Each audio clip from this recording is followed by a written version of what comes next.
মায়া এমন এক জিনিস আপনি চাইলেই ভুলতে পারবেন না। প্রত্যেকটা কাজে, প্রত্যেকটা মুহূর্তে সেই মায়া আপনাকে পিছু করবে।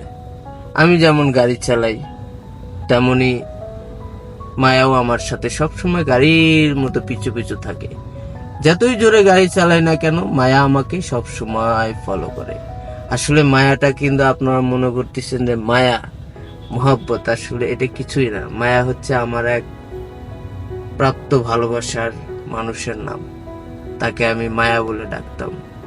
আসলে সম্পর্কটা এমন হয়েছিল যে ভোলার মতো না। 5টা বছরের সম্পর্ক হুট করে একটা ঘূর্ণিঝড়ের মতো উড়ে এসে চুরমার করে সবকিছু নিমিষেই শেষ করে দিয়ে সে তার মতো চলে গেছে।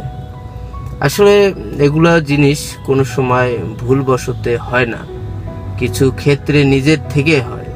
যেমন আমি আমার মতো এখনো তার জন্য ভাবি, এখনো তাকে সম্মান করি, তাকে নিয়ে চিন্তা করি, কিন্তু তার ভালোবাসার স্মৃতিগুলো ভোলার মতো না। আমি এই জন্য ভুলতে পারি না, ভুলতে চেষ্টা করি কিন্তু তাও পারি না।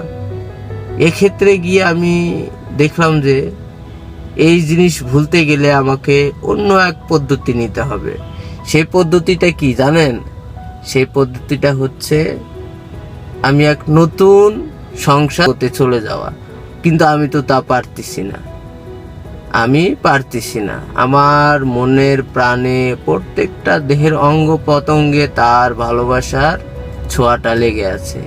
এই জন্য আমি কোনো সময় ভুলতে পারি না। আমি চেষ্টা করব ভুলে থাকতে অবশ্যই, কারণ সে অন্য কারো হয়ে গেছে, তার জীবনে আছে। এই যে ফোন আসে কিন্তু আমি কথা বলতে নারাজ।